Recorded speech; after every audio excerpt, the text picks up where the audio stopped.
get into the topic at hand here. But this is part of our Friday afternoon live stream series. We do these interviews every Friday at the same time at 2 p.m. Eastern time in the United States.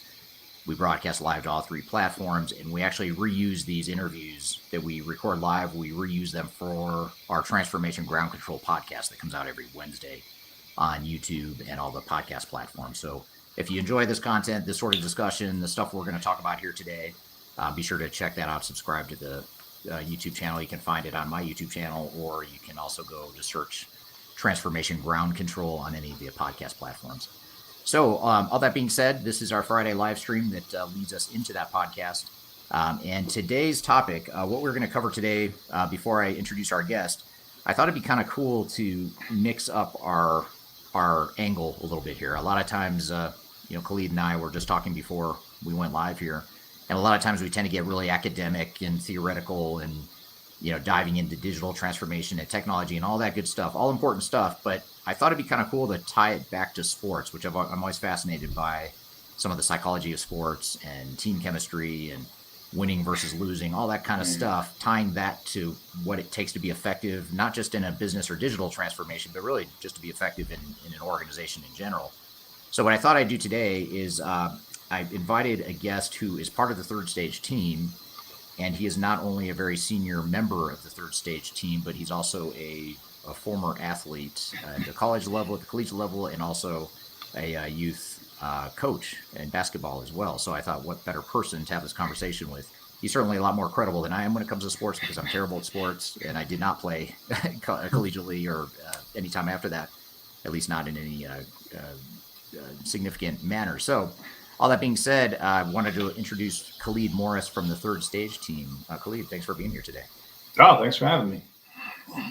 And before I ask you, and actually just for the podcast editing purposes, I'm going to say that exact same thing again and introduce you again, because I forgot to say something that I don't want to have go on the podcast. But when you, just for the audience that's listening right now, for those of you watching live, what would be fun to hear is if you could just drop in the comment section of whatever platform you're watching from, just drop in the comment section where you're joining us from, what country you're in, what city you're in. I know we have a very global audience that watches this stuff. And also maybe just drop in what your sport or sports franchise of choice is. I'd love to hear sort of what kind of sport fans we have here. If you are a sports fan, and if you're not, this stuff, that's okay too. This stuff's still relevant to you if you're not a huge sports fan. So just drop that in the chat if you don't mind, in the comment section. And all that being said, I'm going to say this again. Khalid, welcome to the show. Thanks for having me. I'll start with mine, and that's the Los Angeles Lakers. We're planning on winning another championship here in 2021. I'm from Los Angeles, California originally, so I am a huge Lakers and Dodgers buff. I live in Denver now, so I'm good with the Nuggets, right? Like we're friends. Like I go to the games, etc. But my heart is always going to be with the Lakers. Los Angeles Lakers. Okay, LeBron and company, huh? Yeah. You just you like teams that dominate, I guess. Pretty much, yeah. Make it as easy as possible. Right. Well, before we jump into some more sports analogies and references, maybe just tell us a little bit about yourself, your background, and how you got to Third Stage and what you do at Third Stage. My background, honestly, is finance. As an undergraduate, I loved finance. That was something that the only thing I really connected to as an undergraduate. And I love math and I love numbers. And so computers, computer science, ERP software, none of that was on my radar when I was an undergraduate student. And I started in finance. I did a lot of work in finance, and that was all prior to going to graduate school at the University of Denver. And I went to graduate school at the University of Denver. It was actually for real estate. I connected, and maybe this is part of my finance background, economic development. I had a huge passion for making difference in my communities and economic development, really doing developmental work in the area of needs. I'm a huge food buff. I do food advocacy now and work with a lot of food groups independently. So it's economic development is still a core part of me. But when I left the University of Denver, I started doing consulting. I wanted to get a job in real estate development, and that was during the crash. Nothing was available on the development front, and the only opportunities I really had was to use. Only real path for me was to use my business degree, and the consulting opportunities sort of came up when I met you, and I just kind of liked it.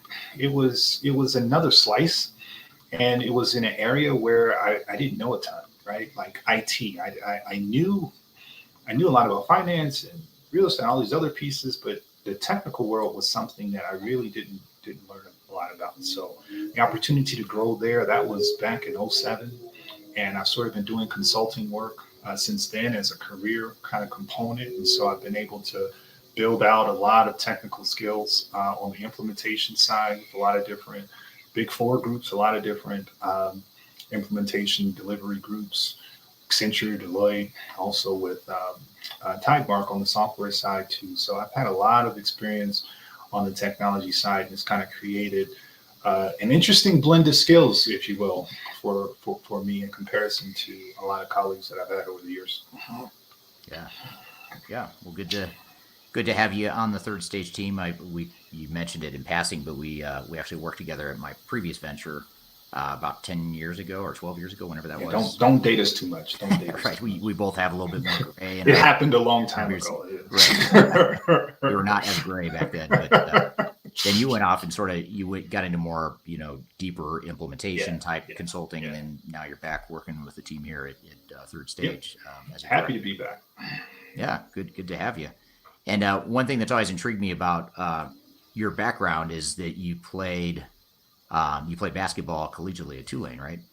Yeah, I played at Tulane and Van Nuys. I was playing a little bit after that. Then I kind of had an issue, a little health issue that kind of really forced me to really think through what made the most sense. And that was me, exploring my business career. That's what I wanted to do. And that's when I jumped into the finance piece. But I've been playing basketball since I was 5. Competitively, I've kind of been able to do it at a high level.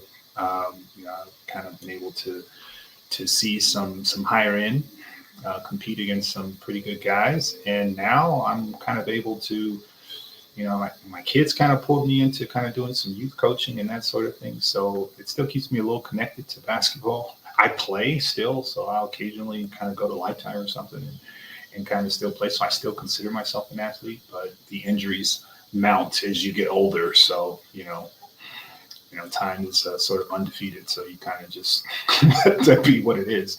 But I'm very much connected to the sport still.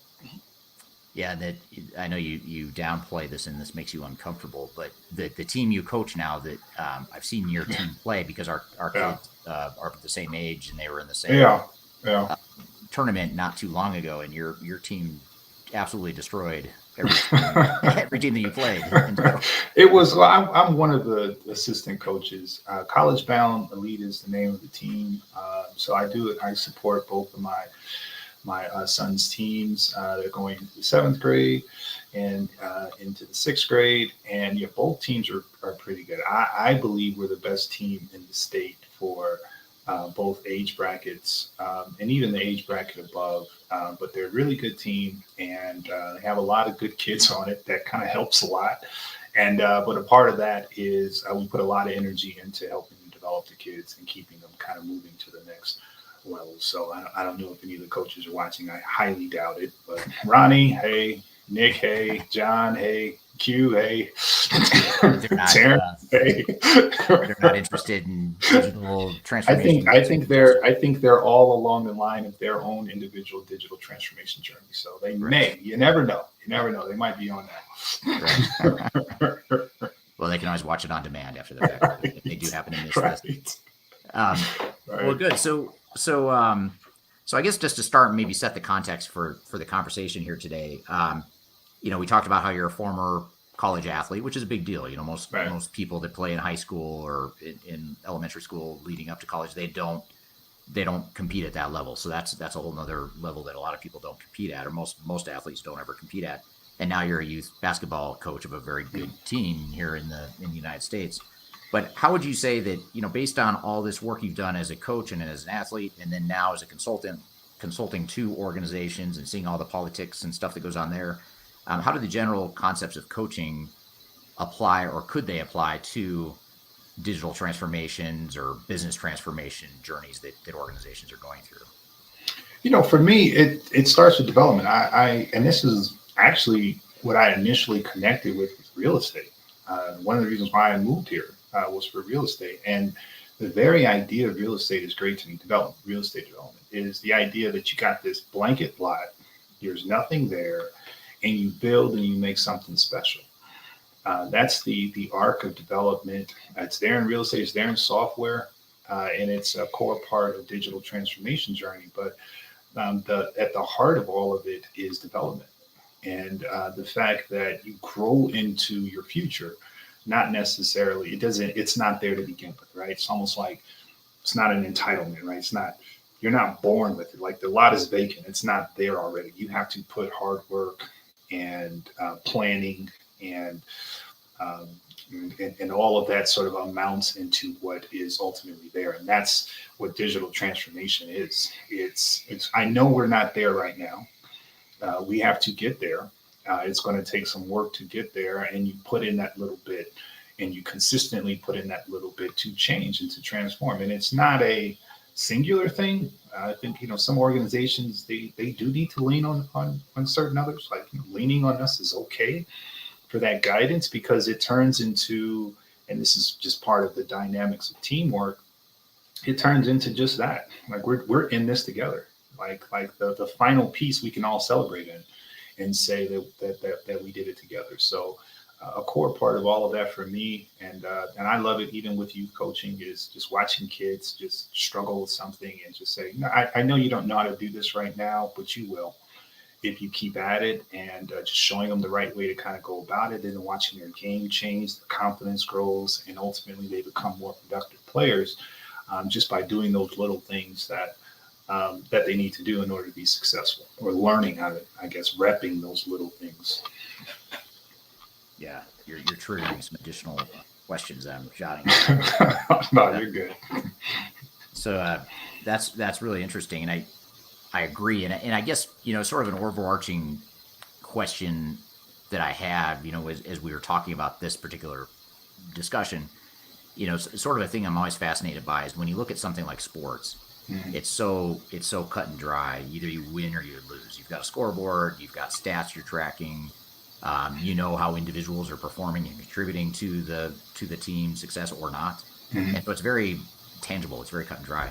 But then you look at digital transformation, business transformation, and it's really kludgy. It's vague. It's ambiguous, and there's not a scoreboard per se for a lot of organizations. So, how do you do you have any thoughts on what you've seen work where you might translate that sort of scoreboard mentality, or winning, I hate to say winning and losing, but winning and losing mentality to something that's a little bit less like a I would say if you look at games as the little things, then I think it gets a little clearer. I mean, a game you win, a game you lose a game, but over the course of the journey, a game is small. I saw a stat, the Cincinnati Bengals and the Jacksonville Jaguars, or American football, played yesterday, and the quarterback for the Jacksonville Jaguars, Trevor Lawrence, they put up a stat that says he's 0-4 this year. And that is more losses that he suffered in both high school and college. So he's lost more games this one season than he has his entire high school and college journey. And it's an amazing stat. But if you look at it in the grand scheme of things, even this slice is small when you think about his career, right? Even you can say the same thing about a guy like Peyton Maning and all the losses that he accumulated early in his career. Nobody really remembers them. He does, I'm sure. But you don't really remember him. You see the great player that he turned into and all the teams that he took to a championship. So if you look at a game as a detail from a business perspective, right, then you look at those details and you say things like, we either prepare for that detail or we're not prepared for that detail, right? We're either really good at that or we're not really good at that at the moment, right? And all of that is, to me, a win or a loss in a small micro moment. But over the course of the entire transformation, right, you have to keep in mind that those L's are lessons, and you have to keep in, as you kind of go through these things, and you don't necessarily do well at one thing or the other, or you identify those areas of your organization that aren't particularly good at something. Those are lessons on your journey to being where you need to be. So identifying those are critical, and then being able to do the development work, do the planning work necessary to turn that weakness into a win, so that you're prepared for that end result, that transformation journey, that championship, that win on the back end. That's really, really important versus the details that you may or may not be ready for at the current moment. Yeah, that's a good point. And it also triggers another thought around, these little things that you talk about, these little details that you work on, the fundamental skills, in basketball, dribbling, shooting, defending, all that stuff. And there's obviously, within just those buckets, there's obviously tons of little details. But with transformations, a lot of times you have a couple of problems. One is, a lot of times organizations don't know what the important details are, or they get caught up in the wrong details, Right. or they just they're just spread so thin that they miss out on those details. And I think that's a really important point you bring up, because I think that's where a lot of companies fail in their implementations or their transformations, is in the little things. It's not the big strategic things. Oftentimes it's the little things. So what are your thoughts? Since we're going with these analogies, I think it's important to know that even great players need coaches. I think one of the biggest, I heard Isaiah Thomas talk about this with respect to LeBron James, but he had mentioned that if you look at the great players, they all had great coaching. So if you look at Jordan, historically, the Magics, they all had these coaches that you can kind of point, these Hall of Fame type of coaches. And LeBron was he was making the analogy, say that's how great he is. He doesn't even have that. Like, he doesn't have this amazing, Bobby Knight or, Pat Riley to sort of say, this is the guy, Phil Jackson, this is the guy, or Dean Smith. These are the guys that coached me into learning the game a certain way, right? LeBron didn't really have those pillars, but he's still, a Mount Rushmore kind of basketball player. And it's amazing. So I say that to say great players, even great players need coaches, right? Keeping LeBron aside, even great players need coaches. And I think that with organizations, a lot of the times, and I've been on sites where, consulting has sort of, not been, I won't talk about the client, but hasn't been welcome. Right? They're kind of like, well, we got it. We know what we're doing. We kind of don't necessarily need a consultant to kind of come in, or a consulting company to kind of come in. My boss may think that that's necessary, but I don't. And I think that it's when you get that independent view, that third party view, that guidance, I think you only get enhanced, right? And even if you're great, because you already know what you do well. And they're coming in and sharing gaps with you, identifying these areas. So these are areas that you can get better at to take your organization to an even higher level. I think it's important for organizations to take heed to that guidance, kind of put it into their own kit. Like, I already got a big kit of things I do great. I'm going to put that in it, and I'm going to do even better, and just sort of maximize the growth, maximize the where an organization can kind of go. So to that, I would say, yeah, even organizations need coaches. Everyone needs guidance, just like everyone needs a mom and dad. Like, everyone kind of needs someone to kind of say, look, man, why don't you look in this left direction? Why don't you look, my son, he loves to go left. I always kind of tell him, why don't you look at the right side? There's nothing wrong. You're great at going left. You'll always be great at going right, left. Why don't you go left and look right? And if nothing is over there, go over there too, because there's a big court out here and you can go both ways. Yeah, that's good advice. So I guess, what it sounds like you're saying is that organizations and their leaders and project team members that are part of these transformations, they need to be open to coaching, and they need to recognize that even if they're really good and they've been through this a few times before, they still can benefit from having someone coach. It'd be like, I guess to not want to do that would be a lot like the player on a team who says, "No, I'm actually really good, so I don't need a coach. So I've got this coach. You just Right. go coach someone else If because I'm good." That's not a if the goal is, and transformation goal is equivalent to a championship, right? So if your goal is to win a championship, you have to be open to that guidance, right? If for nothing, if for no other reason, it's because you want all parts of your organization to pull in the same direction. So part of that is making sure everyone is aligned.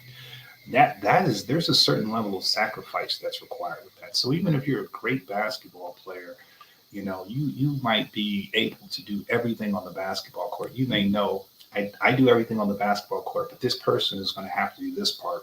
I'm going to have to take care of that part, and this other person is going to have to take care of that.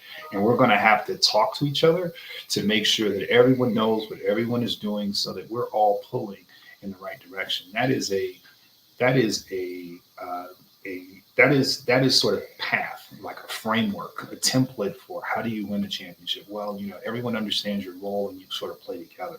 It's the same way with organizations. And if you're trying to have that digital transformation on the other end, you need to identify the things that you need to do as a part of what you need to lock down in order to accomplish that, as well as every other person or every other part of the department or whatnot. So we're locking hands and we're doing this together. It's not a singular mission. And so, yeah, you might be great at something, but let's look at this from an organizational perspective. Let's look at it. Let's look at what we're trying to accomplish, and then let's talk about what you're great at, and then let's also talk about what you need to do. Maybe you're not great at it, or maybe you just haven't been doing that because that just hasn't been part of your job description. Well, now, in order for us to get to where we need to be, it now has to be a part of your job description, right? So sharing those roles, defining those roles, because in organizations we're not as communicative as maybe we are on the court, on the basketball court. I'm always telling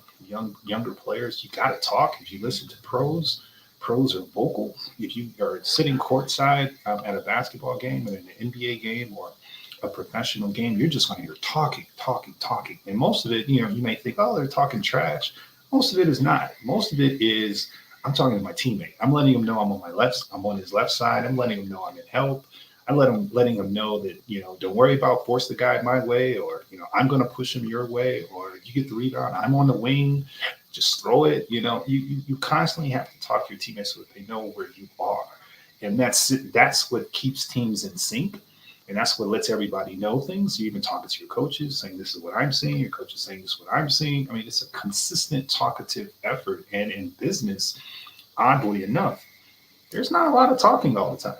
Sometimes we have collaboration issues amongst each other. Sometimes we relegate everything to an email versus to be able to kind of open up and kind of, voice or kind of talk, about it right next to each other, right?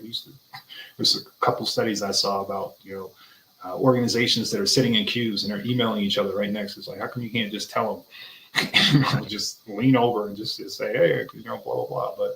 But it's important to kind of have those communication points. And I just feel like that's missing a lot in a lot of these dynamics. And when you define those roles and you have those communication, everybody knows what I'm doing. This is what I'm doing. This is what you're doing. And then having adjustments along that way. I know you're doing this. I'm also going to need you to do this. And everybody's working towards that goal. Then you get there. If you're in isolation and you're just doing, well, this is what I do and I'm really good at it, then you don't get there. And it just sort of leaves gaps in your organization. Yeah. Yeah, you had a couple things or a couple threads. You had sort of the first part of your response is focused on sort of that strategic alignment and planning, and then you were getting into more what I would call the execution when you're out on the court. How do you pivot? How do you adjust, communicate, you sort of in real time? And so you've got two layers there. And so maybe if we start with that first layer of call it strategy and planning for a transformation, that's much like a sports team that wants to win a championship, and to win the championship, they need to beat, whoever the other contender is. And that contender has strengths and weaknesses. You've got strengths and weaknesses, and you come up with a game plan of how are we going to beat these guys or gals. And so it kind of gets to that whole concept of putting together a strategy, a playbook. How does that whole concept of planning and the playbook concept relate to? What's funny is when you think about a digital transformation, it's kind of outside the organization. Like you have a mission, your organization has a mission, they have goals, they've been functioning for a long period of time up to this point, and then somebody or some group of people, usually a consultant or somebody, comes in and says, you guys need, let's talk about your transformation. Let's talk about your transformation journey. And it's just like, dude, we've been successful up until this point. I know you have. I know you have, but it's kind of like you have a new opponent. Your competition is different right now. Your competition is doing things that you aren't doing in the marketplace, and that's who you're going up against. In effect, a new game. And because you have a new game, we're going to have a new playbook. We're going to have a transformation journey that we're going to throw in the middle of this. I know you've been successful, but now we have to get prepared for this opponent and what you're going to have to do tomorrow to be successful. And that's a hard concept for a lot of organizations to really wrap their mind around. Like the idea of, it's not a knock. It's not a negative to say that, we're doing something that we've never done before. Like that is a normal that's a part of survival. Certainly in the business world, you always have to change. Successful businesses are always changing. They're always learning. I love organizations that embrace that and understand that we're always going to change, and we're going to be ready for tomorrow. And being ready for tomorrow is exactly what you're saying. It's that digital transformation, for example, and saying, okay, all right, here's the new transformation playbook. We're going to have some new roles, some new responsibilities just for this game. And we're going to have to do things a little bit differently. And in order to do that, we're going to do some practice stages and reps so that everyone understands what their new role is going to be. This is the defense we're going to play. And we'll have to zone as a group, right? Maybe they're not good shooters, and so we're going to throw in zones here, or maybe we're going to press them, or whatever the case may be. But it's all a part of this new playbook. And I know we didn't do that in the last few games, but we're going to have to do it this next game. And so that articulation and then that concentration of all hands getting put in, again, all hands on deck with that particular goal in mind is kind of what makes successful teams successful. They're always ready for the challenge, despite the fact that it could be a great challenge. And I think organizations should embrace that mentality, and almost Patriot-like. The Patriots are, you talk about a playbook, in football. I love football playbooks because they're huge, like 1,000 pages. It's kind of like, this huge book that you kind of have to read, right? And they give you this in the off season, and they say, okay, here's this huge book that you have to read, let you know everything you need to know about us and all the plays we're going to run this season. Well, often from what I gather from the Patriots, they do that like every week. So it's like just a new playbook every single week. Like it's whatever we were talking about last week, we're doing nothing like that now. We're not running the ball this week. We are going to throw a gazillion times, and we're going to throw here a gazillion times. And then they rep that. And that's part of why they've been able to be so successful, because they've been able to get all, 53 guys, the entire organization aligned to a new way of playing, or sort of a new way of thinking every single week. So you never really know what they're going to do. It's kind of this brand new attack. It's a brand new. I've never seen you guys do this before. Well, you never needed to, but we're going to do it this week. It's kind of their attitude, and I love that model. And I think more organizations should adopt that as it relates to digital transformation. Right? You just go through it, and you're going to have to go through it again. So just go through it. Be the new you. You live in that space so long as that's competitive, and then you adjust again as you kind of need to, as the world changes around you. And, if nothing else, we should know now from a COVID perspective, you can't prepare for what tomorrow looks like, right? You just sort of model it. You just sort of say, okay, all right, this is what we're going to do tomorrow. Tomorrow comes, tomorrow could be very different. Tomorrow comes, you're like, okay, we prepared to do it this way. Now we're going to have to adjust again to do it that way. So being able to adjust is, I think, paramount to being a successful organization. And when you start talking transformation journey, to be able to cut that down and say, let's have shorter transformation journeys. Let's be able to do this quickly. Let's not take 5 years to transform. Let's be able to make these transformations in shorter intervals. I think you allow your organization the kind of adaptability and flexibility to be prepared for whatever happens in the future. Yeah, those are Great point. And it's almost like when you're going through a transformation, or if you're about to go through a transformation, it's the equivalent of a sports team that has been playing the regular season or even maybe the preseason all along, and now all of a sudden they have to go face the defending champs. It's that you have to be able to step it up now and say, okay, we've been successful as an organization, but this whole concept of transformation is a totally different opponent than we've ever faced before. It's going to be really difficult, and so we need to adjust our playbook and go from there.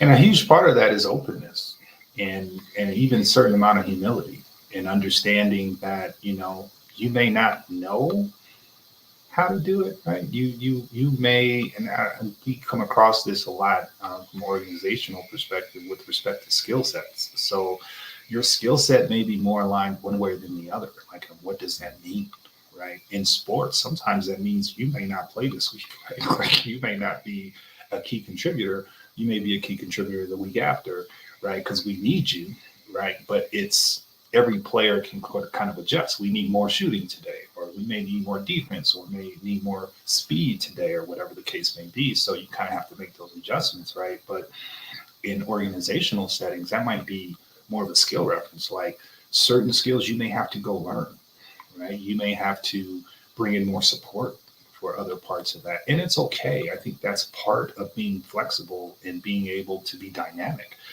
Because, like I said, those intervals can be short. So just like we made that adjustment to prepare for this transformation journey, we may have to go through another transformation journey, maybe not the exact same one, right? Like, maybe we've succeeded in doing whatever this journey's goal is, but we have a new goal, a kind of a different transformation journey that we have to kind of conduct, 3 years from now.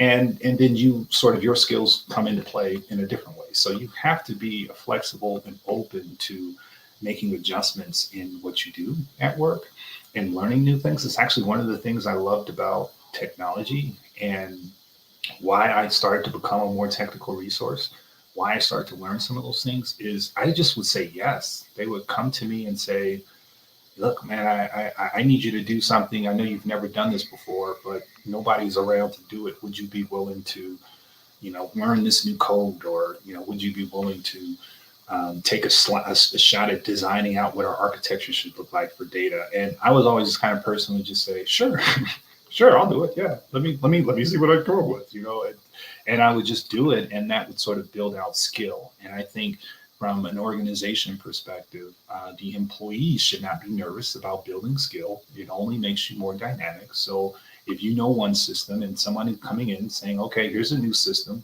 open up to it. Now you know two systems as opposed to one. It's not a negative. It just makes you more marketable. So being open to it, embracing the challenge, and then kind of just going forward in effect with the new game plan. Like, here's the new playbook. Here's the new game plan for how we're going to tackle this transformation journey, and then just kind of going through it. I think that kind of, because oftentimes I hear, or I have heard in the workplace at times, that's not my job, that's not what I do, I'm not really, I like to do it this way, I like to do it that. It is. I think it's your job to be open, and it's your job to grow and to learn and to develop and to keep getting better at what it is that you do. And so expand your skill set and open up to the fact that we're going to try something new tomorrow, and you're going to be a critical part of it. Yeah. Now, you're talking about the little things and learning and being open. That's sort of a theme you've been talking about. And we actually have a question from the audience I wanted to touch on here. And this is from Bernard over on LinkedIn. He asked the questions, what tips can you provide for those who are in a career change to pursue digital transformation? And I actually get that question a lot. People ping me on LinkedIn a lot, like, how do I get into digital transformation? What skills should I learn? So if I'm going with that coaching openness mentality, I want to be coached, I want to learn, what are some of the things that you would suggest to someone who isn't in this transformation space but wants to be? I've always likened technology career to taxes. And that may seem a little bit dry and weird, but I couldn't imagine like being a tax accountant, especially having been an accountant. Like, being a tax accountant in particular just makes me vomit. And the idea is because the tax code is so dry and bland, and it changes all the time. It's like, how am I supposed to know about the new, some new code change that occurred, right? And what they do is they read a lot. Tax accountants end up getting up on a lot of new changes with respect to the tax code, and you then know a good one because they're able to rat those off to you, like, oh, this year it's like this, oh, last year it was like that, or 2 years ago. And you're like, how do you know this? Why do you know this? Are you reading that?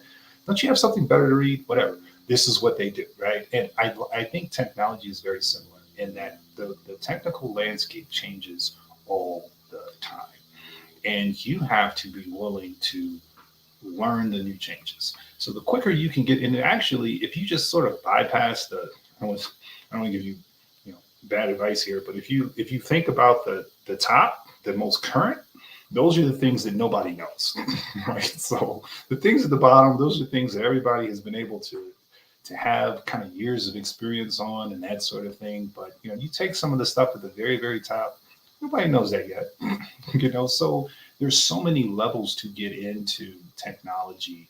I would say you have to be open. You have to go learn. YouTube is right there. The internet is full. The one thing about technology is everything's online already on technology. It kind of has to be. And so there's no shortage of space to learn. And so my advice would be to learn the elements of the block you want to compete in, right, within the transformation journey on the technical side. And there's so many arts. We can go through them all. I mean, we can go into the actual technical components. We can go into the OCM parts. We can go into all the different layers of what comes up with digital strategy there.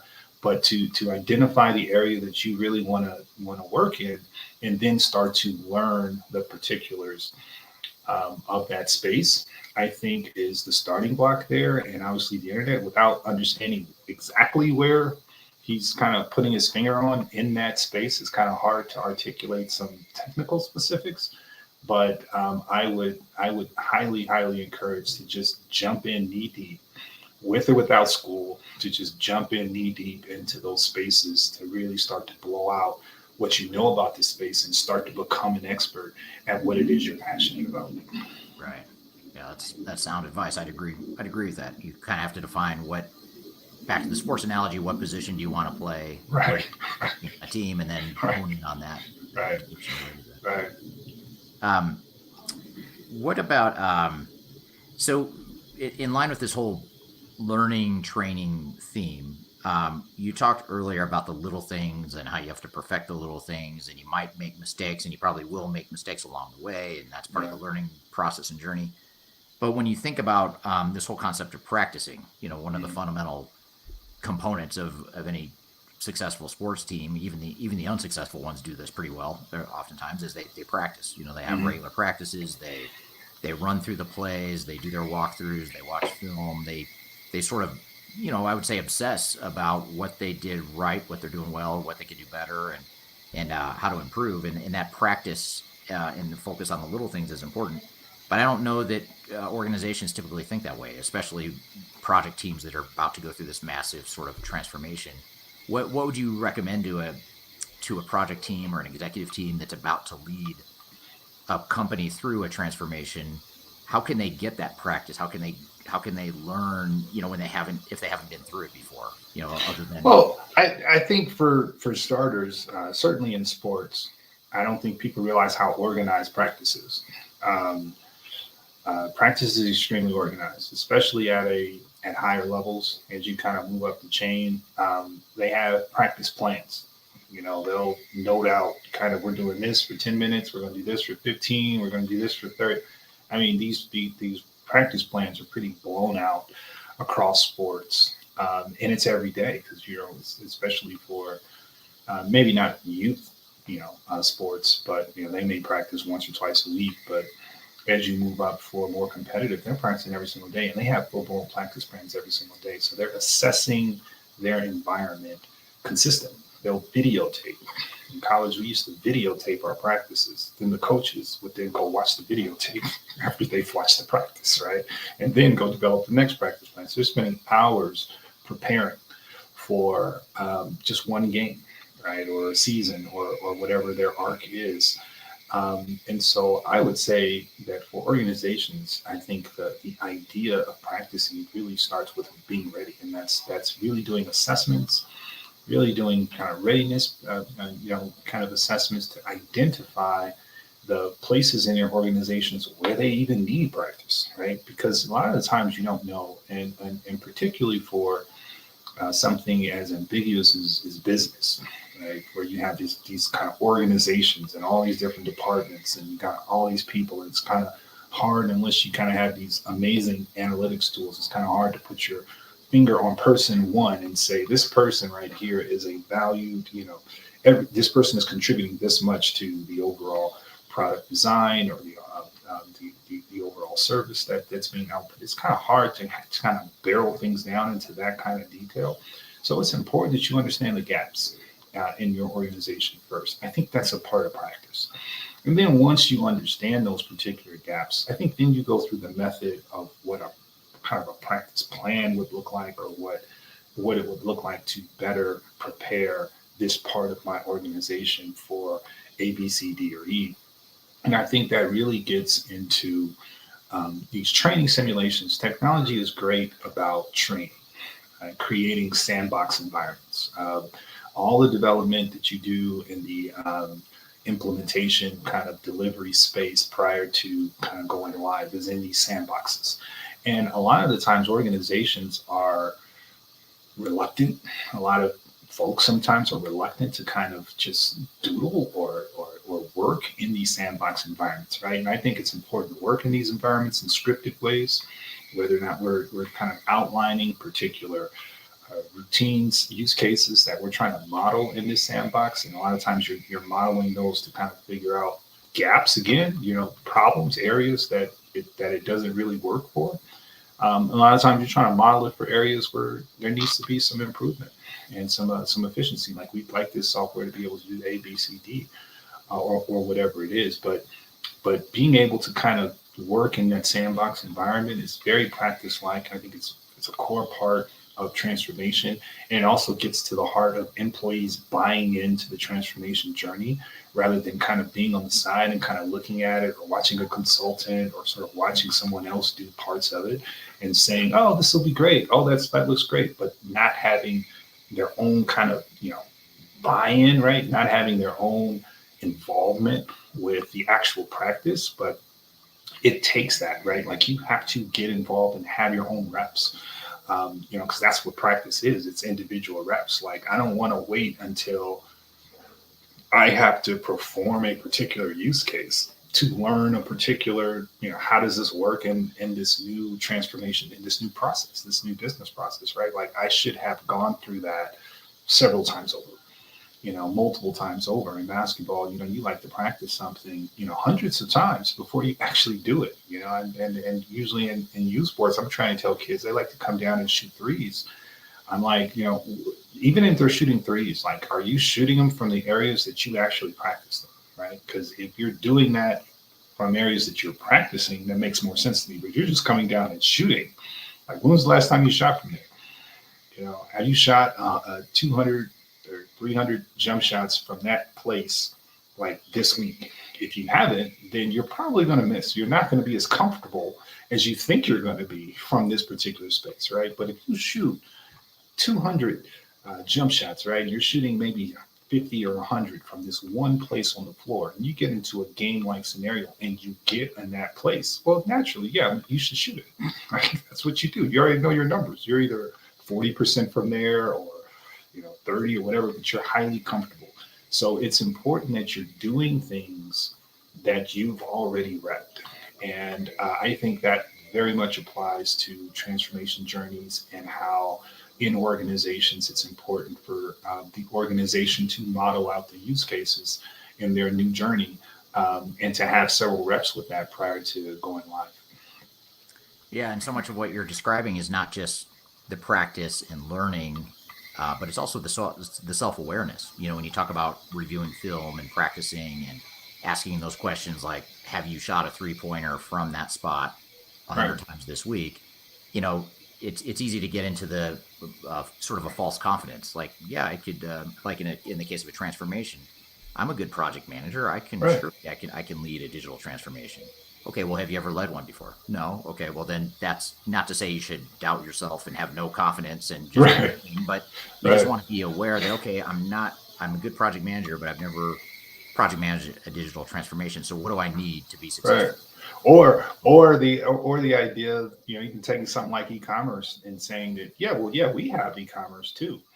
That idea that, two things are like. When you get into underneath it, it's like, yeah, but you have zero control of your website. Your e-commerce site doesn't necessarily is not aligned with your inventory. You kind of have all these gaps in what you're calling e-commerce, and it's like, this is why you need transformation here, is because you do have all these particular gaps that sort of need to be filled in comparison to maybe some other organizations where it's tight, where they have defined processes for all of these parts that sort of outline something like e-commerce. So it's self-awareness is huge, and it's okay. I think that it's okay, and I think that there's a certain amount of humility that needs to happen for organizations to kind of say we're not doing this good enough. And I think that's the beginning of your transformation journey is admitting that we're not getting it done here. And we may not be getting it done here today, but we will in a year from now or 2 years from now. And that's the beginning. That's sort of where it starts, that admittance. And then you can kind of say, all right, well, let's get better at it. And it's very important for athletes to do that. And even when you hear pros are extremely honest about what it is that they do well and what it is that they don't do well. And they know, look, if the person is standing in a corner and shooting threes all day, that's what they practice. It's like they're not coming down trying to dribble between their legs. You don't see PJ Tucker kind of coming down trying to dribble a gazillion times between his legs or around his back or doing a bunch of stuff that he doesn't know how or doesn't practice, right? You see him saying, my job is to play great defense and to sit here in this corner and knock down and be the best corner 3-point shooter in the entire league. And that's self-awareness, and understanding not just self-awareness, but the role that the team needs you to play. And when those two meet, I think then you have a championship type of player, championship type of person that is ready to do their role to the highest degree. And I think that's important. So no, you're hitting the hammer on the head with self-awareness. I don't think you can have true transformation without having self-awareness. Yeah, yeah, agreed. Now you're alluding to another thread. This is probably the last major thread I want to pull on here in this discussion, but I want to talk about teams a little bit. When you're building a Mm-hmm. team, obviously you have to have the right talent, the right skills, but you also need the right chemistry. Let's start with that first part. When you're building a sports team, obviously, if you don't have any good shooters, you need to beef up your defense. You Mm-hmm. can do one of two things. You could train your existing people to just get better at defense or become Mm-hmm. better shooters or whatever the case may be, or you could go acquire someone, bring someone on the team that is really good at those things. So how would you apply, sort of this whole concept of putting together a winning team for a transformation? What kind of advice would you give to organizations? Well, for organizations, it's a little challenging because a lot of people don't think in terms of teams and they don't think in terms of teamwork, or they think, oh, we all work at the same company, so we're all on the same team. I mean, yeah, but the dynamics change, right? Like you're talking about an individual project or you're getting on a transformation and it's like, okay, we're all a part of steering this transformation journey. It's almost like a separate team. It's almost like a smaller a unit. And so with every single team, I think the first thing you have to really think about, even less skill, because sometimes you're limited to the skills you have. Maybe you don't have shooters. So how are you going to win? Are you just going to lose every single game because your game plan is to shoot a bunch of 3-pointers and you don't have any 3-point shooters? No, you still have to figure out ways to be successful for your team. And I think a large part of that is your chemistry and how you guys work. So culture is a huge part of having a successful team. You've never seen a team win a championship with a bad kind of culture. They usually have great culture. They usually have great chemistry. Usually know each other like the back of their hands. They usually talk a ton, right? And all of that fits into what I would call culture. And I think what a lot of projects in general, business projects, fail to see is that the culture of your organization is different than the culture of your project, right? You can have a amazing organization, great culture, and everybody's doing things. You're putting baby pictures on the wall, and there are hugs and kisses everywhere, and everyone loves each other. You get on a project, and then it's a different ballgame. It might be people that don't know each other or don't talk much or from different departments or whatever the case may be. So how do they relate? Because if they don't have the chemistry necessary to be successful, then it's going to rear its head over the course of that particular project, right? Either through dissension or difference of opinions or not being able to do conflict resolution appropriately, or not understanding the roles and responsibilities right, et cetera, et cetera, et cetera. So for me, I think it starts with making sure that the culture is good, making sure that the chemistry is good, and doing those kind of activities to sort of bond the group and to keep everybody level and kind of saying, look, we're going to be a team, and we're not going to just be individuals running around here, but we're going to support each other and kind of be a great team. And once you kind of have that part in place, then you can kind of go into the pieces that I think a transformation needs, which is some of those definitions where everyone is sort of understanding what our goals are, what our objectives are, what we're trying to accomplish, what the roles and responsibilities are, even identifying the skill sets to say that, you're great at this, so you'll do this, you're great at that, so you'll do that. And I think when you have that, everyone's that culture, a good culture, then people are willing to do that. They're not thinking about it from, this is, I already have a job and I don't know how to do this. I don't feel like learning this extra stuff. That's not what a good teammate would say, right? That's someone who's thinking about their individual kind of space versus a good teammate say, no, I'm going to do that because that's what's necessary for the team, right? So I think you start with building the right culture, and then you can kind of go into those fits to say, now that we're all on the same page and we're all a part of one unit and we all understand that, now we can talk about what we need each other to do to be successful in this particular. And in order to kind of get there, I think you do need to understand what are you already good at. And then we can kind of see those gaps, see if we need to bring someone else in, see if you need to get some adjustments. You can kind of go through all of that skill assessment work that's necessary to see, are we ready to win? In fact, are we ready to kind of have a great transformation? Yeah. Yeah. And it's interesting to hear you talk through that, because even our own clients, I would say they don't spend enough time defining, we spend a lot of time as a consulting firm, we'll spend a lot of time analyzing the culture of a company and looking Right. at, okay, here's your culture and here's how you're trying to bend the culture. But when it comes to the team itself, you kind of look back to the sports analogy, the winning and losing, team chemistry.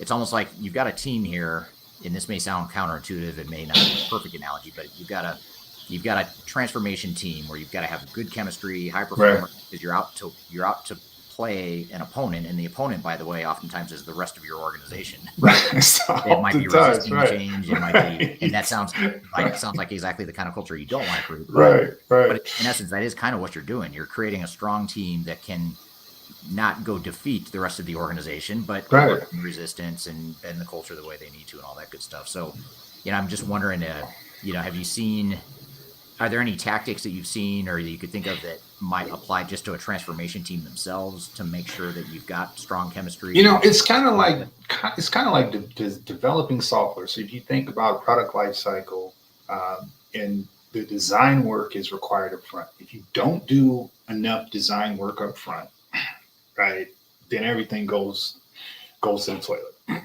right, on the back end, because you start discovering things that you didn't really know. So I think you do that work up front, and I think that's a great analogy. And it's not even just specific to organizations. This is just business. Like, I've been doing consulting since '07, and you've been doing consulting even longer. You've been a part of teams, project teams, and the culture has been just absolutely terrible. We'll put on a great face for the client, and everyone's got to, talking the right way. But then once we leave the client, it's just absolute train wreck. Just, I'm not doing that. You do this. You go here. I'm not. Oh, all kind of just nonsense that happens. And so when you start that arc, I think you got to have those sit downs. You got to have those team building activities. You got to have those, even it doesn't have to be elaborate. You don't have to go to a resort somewhere and climb a pole or something and have somebody support you, right? It doesn't have to be crazy, right? But you do have to have a consistent amount of work up front that bonds the people in the room and gets them to sort of smile and work together and understand that, you know what, I'm here to support you and you're here to support me, and we're here to do the work required to win. And then you go into your organization and fight those battles with sometimes even your own friends, to your point, right? These are your own colleagues that are providing resistance, right? But you have more support when you know that your working transformation team is supporting you. And I think some of that is outside the space of the transformation components, and in just the normal space of, are we a solid enough team? Are we a strong enough team to go into this organization and do the work that needs to be done in an exceptional way, right? And I think far too often the answer to that is no, and that makes the challenge that much more difficult. Right. Yeah. And a lot of times it all starts with the leadership of the organization. They set the tone for the culture of the overall organization, but especially the transformation project team. And then back to your point about coaches, if you have the right coach, I mean, that's going to have a pretty significant influence on the I think I actually liken it more to coaching than leadership, because a lot of the times, you don't always know what you don't know. And you can have a strong leader and just have a bad team. And it's just because you didn't do the work. It's not because you're a bad leader. It's not because maybe you just didn't know to, or there wasn't time to. So you can have that. And I think when you have a good coach and when you have good guidance, that's when you don't miss those points, right? Because I think a good coach will be able to come in and say, well, this is it's almost like you don't go into a season and start playing games. You don't start practicing a week before your first game. You just say, okay, all right, well, now we're ready to go. No, you haven't. You sort of prepared. You kind of have, at least in college, we would do March Madness. I don't know if you know or familiar with March Madness, but March Madness would mark the start of the basketball season, right? That's when the first day of actual practice begins. And you can now go into the regimen of practice, which you'll do for maybe 4 to 6 weeks before you even play a single, probably just about 4 weeks before you actually play a game. Actually, practice starts in September when you get back on campus, right? Then you're starting to go through your track, your conditionings, your strength and conditioning pieces. You're doing all of that work, and then you start your midnight madness practice.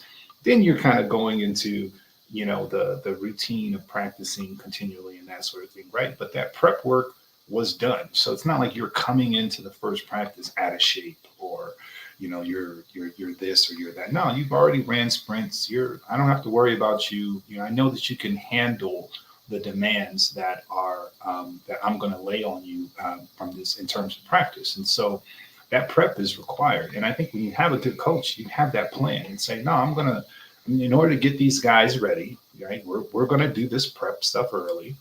We're going to make sure we're all on the same page, right? You have those kickoff meetings. You kind of have those kind of prep points, right, before you actually engage in actual activity. And then you now that we're all on the same page, now that we're holding hands and we all understand that we're all part of the same team, now we can kind of go out into the field and actually do the work required to have a successful transformation journey.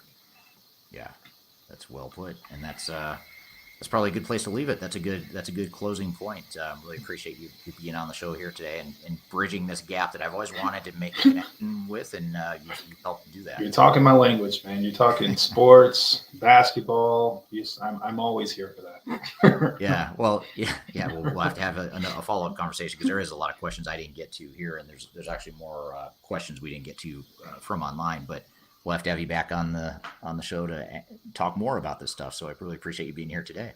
Yeah, thanks for having me. Anytime.